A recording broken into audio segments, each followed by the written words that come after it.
شروع کرتی ہوں اللہ کے نام کی مدد مانگتے ہوئے جو سب کو فیض پہنچانے والا، بے حد مسلسل رحم کرنے والا ہے۔ میم۔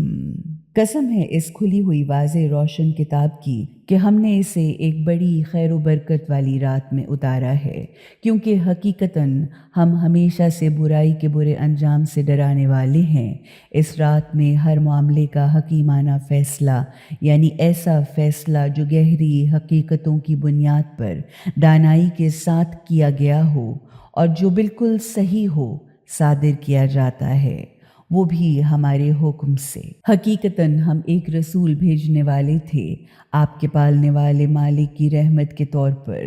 حقیقت یہ ہے کہ وہی خدا سب کچھ سننے والا بھی ہے اور جاننے والا بھی، جو آسمانوں کا بھی مالک ہے اور زمین کا بھی، اور ہر اس چیز کا بھی جو ان کے درمیان ہے۔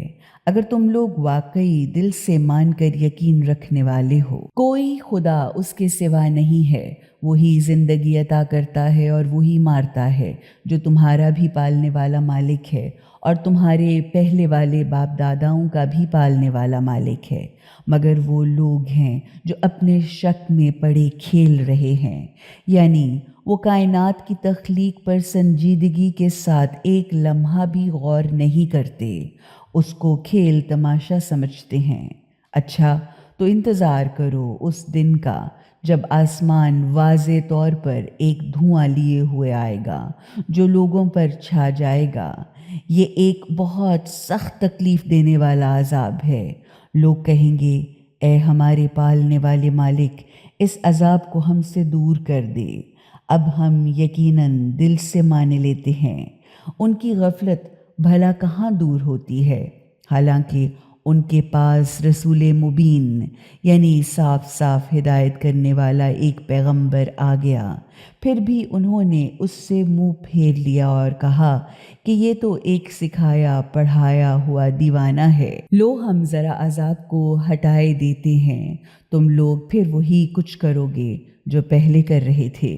پھر جس دن ہم سب سے بڑا حملہ کر کے بڑی ضرب لگائیں گے، اس دن حقیقتاً ہم پورا بدلہ لے لیں گے۔ ان سے پہلے ہم نے فرعون کی قوم کا امتحان لیا۔ ان کے پاس ایک نہایت شریف اور محترم رسول آیا۔ اس نے کہا، اللہ کے بندوں کو میرے حوالے کر دو، میں تمہارے لیے ایک امانت دار رسول ہوں۔ دیکھو، اللہ کے مقابلے پر سرکشی نہ کرو۔ حقیقت یہ ہے کہ میں تمہارے سامنے ایک کھلی ہوئی واضح دلیل لا رہا ہوں، اور میں اپنے پالنے والے مالک اور تمہارے پالنے والے مالک کی پناہ لے چکا ہوں، اس سے کہ تم مجھے پتھروں کا نشانہ بناؤ۔ اگر تم میری بات کا یقین نہیں کرتے تو مجھ سے الگ ہو جاؤ، یعنی مجھ پر ہاتھ نہ ڈالو۔ مگر وہ نہ مانے۔ آخرکار موسیٰ علیہ السلام نے اپنے پالنے والے مالک کو پکارا کہ یہ بڑے مجرم لوگ ہیں۔ ہم نے جواب دیا، تم میرے بندوں کو لے کر راتوں رات چل پڑو، یقیناً تمہارا پیچھا کیا جائے گا، مگر تم سمندر کو اس حالت میں کہ وہ سوکھ چکا ہوگا چھوڑ دینا۔ بے شک یہ سارے کا سارا لشکر ڈوبنے والا ہے۔ وہ کتنے ہی سرسبز و شاداب گھنے باغ اور چشمے چھوڑ گئے، کتنے کھیت، شاندار محلات، بڑے بڑے عمدہ مقامات، اور اسی طرح کے کتنے آرام و آسائش کے سامان جن میں وہ بڑے خوش مزے اڑا رہے تھے، چھوڑ گئے۔ یہ ہوا ان کا انجام۔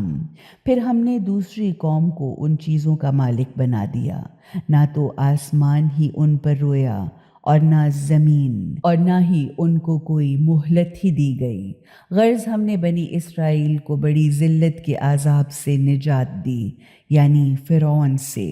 واقعاً وہ حد سے گزرنے والوں میں اونچے درجے کا سرکش انسان تھا۔ ہم نے پوری واقفیت رکھتے ہوئے یا بنی اسرائیل کی حالت کو خوب جانتے ہوئے ان کو تمام دنیا کے مقابلے میں ترجیح دی۔ پھر ہم نے انہیں اپنی قدرت کی وہ نشانیاں دکھائیں جن میں کھلی ہوئی آزمائش یا امتحان تھا۔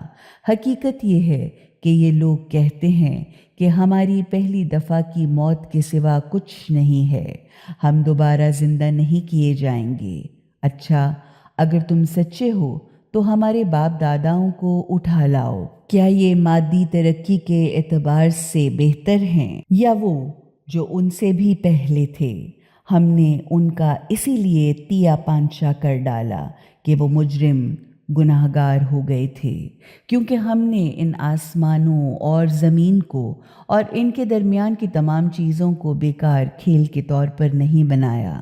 ہم نے ان کو برحق اور بامقصد پیدا کیا ہے، مگر اکثر لوگ یہ بات نہیں جانتے۔ حقیقت یہ ہے کہ ان سب کے فیصلے کا دن ایک مقرر اور معین وقت ہے، جس دن کوئی دوست کسی دوست کو کوئی فائدہ نہ پہنچا سکے گا اور نہ ہی ان کی کوئی مدد ہوگی سوائے اس کے کہ اللہ ہی کسی پر رحم کرے۔ حقیقتاً وہ تو زبردست طاقت والا اور عزت والا بھی ہے، اور خاص کر مومنین پر تو بے حد مسلسل رحم کرنے والا بھی۔ حقیقت یہ ہے کہ زقوم یعنی تھوہر کا کڑوا زہریلا کانٹے دار درخت گناہگار کی غذا ہوگی، پھر وہ تیل کی تلچھٹ پگھلے ہوئے تانبے کی طرح پیٹ میں جوش کھائے گی، جس طرح پانی کھولتا ہے۔ پھر کہا جائے گا، پکڑو اسے اور کھینچتے ہوئے جہنم کے بیچوں بیچ لے جاؤ، پھر انڈیل دو اس کے سر پر گرم گرم کھولتے ہوئے پانی کا عذاب۔ اب چکھ اس سزا کا مزہ، تو بڑا عزت والا، بڑے مرتبے والا، شریف آدمی ہے۔ حقیقتاً یہی وہ عذاب ہے جس کے آنے میں تم شک کیا کرتے تھے۔ رہے متقی لوگ، یعنی فرائض الہیہ کو ادا کرنے والے اور خدا کی عظمت سے متاثر ہو کر خدا کی ناراضگی سے بچنے والے، تو وہ امن و سکون کی جگہ پر ہوں گے، جنت کے سرسبز و شاداب گھنے باغوں اور چشموں میں باریک اور موٹے ریشمی کپڑے پہنے ہوئے آمنے سامنے بیٹھے ہوئے۔ یہ ہوگی ان کی شان بان۔ پھر ان کی شادی کریں گے بڑی بڑی آنکھوں والی گوری گوری حوروں سے۔ پھر وہ بڑے امن و اطمینان کے عالم میں طرح طرح کے پھل منگواتے ہوں گے۔